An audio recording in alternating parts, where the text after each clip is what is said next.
My name's Marianne Griffith and I'm the Interim Executive Director for the London Environmental Network. We've had the pleasure of partnering with Chippewas of the Thames First Nation, or Dashkanzibing, for a clean energy in remote and rural communities project where we identified a target area for the community in reducing energy costs and researching renewable energy solutions in the residential sector.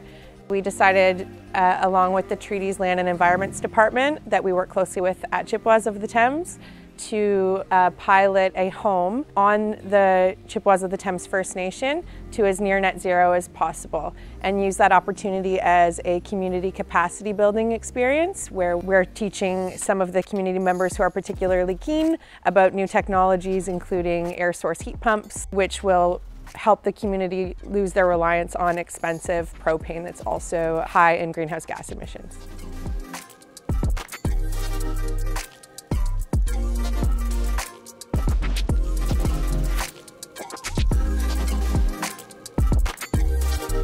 Chippewas of the Thames had a community energy plan done in 2020 where they identified that 88% of the housing there is heated using propane.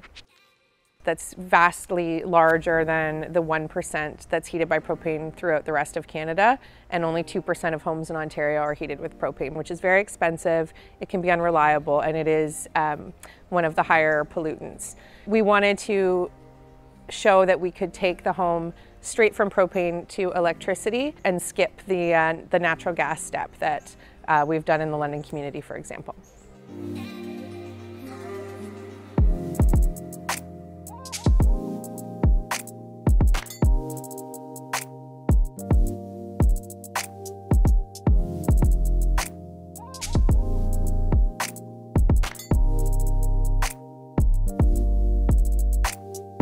So when we first audited Wanda's home, she was using a relatively high efficiency propane burning furnace for heating. We have swapped that out for an electric air source heat pump. It's the Mitsubishi Zuba model, and it's for whole home heating and cooling. Got roughly a 300% efficiency rating and should save her significantly when we are able to run the numbers after a year of use. We are switching her from a propane burning domestic hot water heater over to an electric tank water heater. Attic insulation to R60 and have air sealed the home using a blower door. So we were able to identify where her leaks were in the attic and the basement and seal those using a new company called Net Zero Insulation. Luckily, Wanda was interested in replacing her siding as well. So we were actually able to do continuous insulation around the exterior of the home, which will really help us get as close to net zero as possible. We've looked at her appliances, and she had an older fridge, stove, and freezer that were all roughly 20 years old, and we'll be replacing those with Energy Star appliances. We applied to Hydro One for a net metering solar project, and we're approved, so we have ordered a solar array to be installed on her roof, and that is roughly 7 kilowatts and should provide enough electricity to net out the building's energy usage once the project is complete.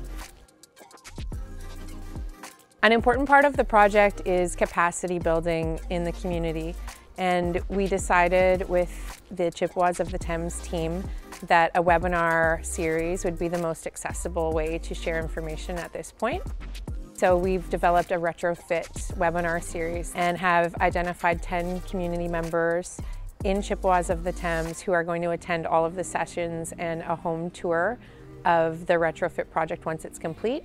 And those are going to be our energy champions for the project, all of whom will be paid to participate and will receive an honorarium at the end of the project. We hope to empower folks to live within their value system and start making changes to their homes and their way of living that reflects how they value the environment around them. We hope to continue to provide incentives and work with different funding streams to bring opportunities to the people who need it and want it.